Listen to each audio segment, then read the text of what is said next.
जय हिंद दोस्तों, आप सभी का स्वागत है आपके अपने परिवार में। उम्मीद करते हैं कि आप लोग स्वस्थ होंगे और मस्त भी होंगे। आप सभी को पता है कि बीपीएससी टीआरई 3.0 के सफल अभ्यर्थी का काउंसलिंग हो रहा है। ऐसे में जो है सीटेट 82 नंबर वाले अभ्यर्थियों के साथ में कह सकते हैं कि बहुत ज़्यादा गलत हो रहा है। आपने देखा होगा कि ये मुद्दा लगातार जो है गरमाया हुआ है। इसको लेकर के लोग जो है लगातार ये बातें कर रहे हैं कि आखिर 82 नंबर जहां सीटेट की ओर से उसे क्वालिफाई लिख कर आता है, अचानक उसे जो है काउंसलिंग में पार्टिसिपेट करने का मौका क्यों नहीं मिल रहा है। आपको याद होगा तो लंबे समय से हमने इस बात को लेकर चर्चाएं कर रहे थे और इस बात को कह रहे थे कि आप लोग अलर्ट पर रहिए, क्योंकि पटना हाई कोर्ट का जो जजमेंट आया था उसके बाद शिक्षा विभाग ने ये बात को क्लियर किया था। लेकिन अभी तक अगर बात किया जाए तो प्रामाणिकता रूप से यह स्पष्ट नहीं हुआ। कहीं कहीं आपने देखा होगा डीवी सफल भी हुआ है सीटेट 82 नंबर वाले का, और कहीं कहीं आपने देखा होगा परेशानी भी हुआ है। देखिए, आपको समझना पड़ेगा कि मामला कहाँ से शुरुआत होता है। देखिए, हमने कई बार बताया है, लेकिन अब वो शुरुआत की मामलों पर बात करने का समय नहीं। समय ये है कि 82 नंबर के साथ में जो नाइंसाफ़ी हो रहा है उसको यहाँ पर शिक्षा विभाग क्लियर करे और इनका रास्ता निकाले, क्योंकि रास्ता निकालना बहुत ज़रूरी है, क्योंकि बच्चे यहाँ पर परेशान हो रहे हैं। यानी अब हम आपको बताना चाहते हैं, ये आप जो टीआरई 3.0 के सफल अभ्यर्थी उनका डीबी हो रहा है तो उसमें यहाँ पर डाउटफुल लिखा जा रहा है, और यहाँ पर देखेंगे तो रीजन में जो दिया जा रहा है कि not qualified due to 82 marks in CTET में। देखिए, आपको पता होगा ऐसे बहुत सारे नमूने हैं। जैसे मैं आपको बता दूं कि ये बीपीएससी में जो है आरटीआई ने राइट टू इन्फॉर्मेशन 2005 में जो अधिकार दिया गया था उसके अंतर्गत भी बच्चों के द्वारा मांगा गया था कि आप सीटेट में किस आधार मान रहे हैं।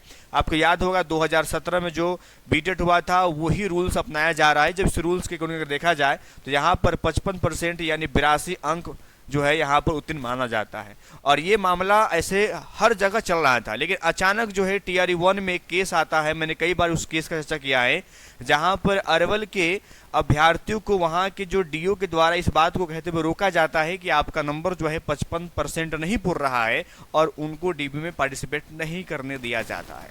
जब वो अभ्यर्थी न्यायालय में जाते तो न्यायालय ने कहा कि आपको 5% जो है छूट दिया गया है, और अगर हम एक अंक कम करते हैं यानी 82.5 से अगर हम आधा अंक कम में जाते हैं यानी 82 पे जाते हैं तो आपको 5% छूट से ज़्यादा हो जाएगा। ये मामला था। वहाँ पर जो वकील लड़ा गया था उनसे हमारी बात भी हुई, उसके बारे में हमने कई बार चर्चा वीडियो में कर दिए थे।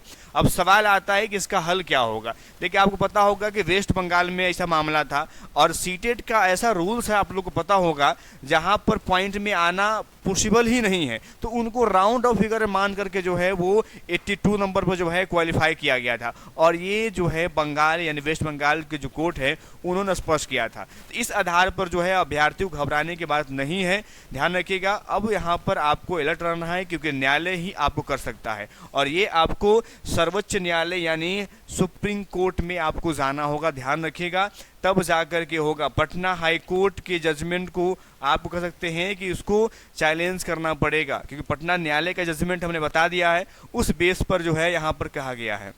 तो आपको परिवर्तन करना होगा, तो इसके लिए आपको जो है सर्वोच्च न्यायालय में जो है आपको जाना होगा, वहीं से आपको फैसला मिल सकता है। ध्यान रखिएगा, इसलिए अभ्यर्थी को अलर्ट रहना होगा, तब जाकर पॉसिबल है। मैंने सारी चीज़ आपको बता दिया है। जो अभ्यर्थी 82 नंबर वाले का ध्यान रखिएगा, एकमात्र जो है आपके पास विकल्प है वो न्यायालय, क्योंकि हमने कहा है कि न्यायालय का ही आदेश था जो शिक्षा विभाग के जो अधिकारी है वो लागू कर रहे हैं, तो उसी न्यायालय से ही आपको जजमेंट मिलेगा, तब जाकर के आप यहाँ पर हो पाएंगे। क्योंकि जो जानकारी मिल रहा है मुझे अभी बता रहे हैं कि वहाँ पर 82 नंबर वाले का जो है प्रोविजनल नियुक्ति पत्र पर भी रोक लगाने की प्रक्रिया चल रही है, मैं आपको बता रहा हूँ। तो ऐसे में आप सभी को कमर कस के अपनी बात जो है न्यायालय में कहना होगा। आप इधर उधर अगर आप भटक रहे हैं तो इसका कोई परिणाम नहीं होगा। ध्यान रखिएगा, क्योंकि जब लेटर निकल जाता है तो शिक्षा विभाग सख्ती से उसे लागू कर देता है। अब उसको रोकना है तो आपको न्यायालय में जाना पड़ेगा, आपको तभी जाकर हो पाएगा।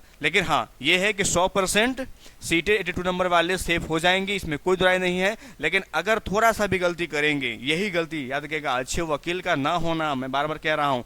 और हमने आपको याद होगा कि फरवरी जब फॉर्म भरा रहा था उसी वक्त हमने एक वीडियो बनाया था, हमने कहा था मामला ऐसा है। फिर हमने आपको अप्रैल में एक वीडियो बनाया था हमने, फिर मई में हमने आपको अलर्ट किया था। हम लगातार आपको इन्फॉर्म कर रहे थे 82 नंबर वाले कमर कस लीजिए, लेकिन लोग को लग रहा था कि यार इसे बना रहे हैं, कन्फ्यूजन पैदा करे। भैया कन्फ्यूजन बिल्कुल पैदा नहीं किया जा रहा। आज भी मैं उस बात को कह रहा हूँ कि अगर आप अलर्ट नहीं हुए, आप न्यायालय की ओर नहीं गए, तो फिर इसका परिणाम आपके विपरीत हो जाएगा, और बिल्कुल ऐसा होना भी नहीं चाहिए। आप लोग कमर कस करके अपनी बात सर्वोच्च न्यायालय तक जाइए, याद रखिएगा सर्वोच्च न्यायालय पर जाइए, क्योंकि वहां आपको पटना हाई कोर्ट के जजमेंट को क्या करना है, चैलेंज करना है। ये बताना है कि आपने गलत जजमेंट दिया है। आप जो वहां पर एविडेंस दिए गए थे, वो मेडिकल जो है एग्ज़ाम कंपटीशन, उनका आपको एग्जाम्पल दिया गया था। मैंने उस सारे जजमेंट को पढ़ा है, जो कि इसमें उसमें अंतर होता है। तो यहाँ पर आपको राउंड फिगर मिलेगा।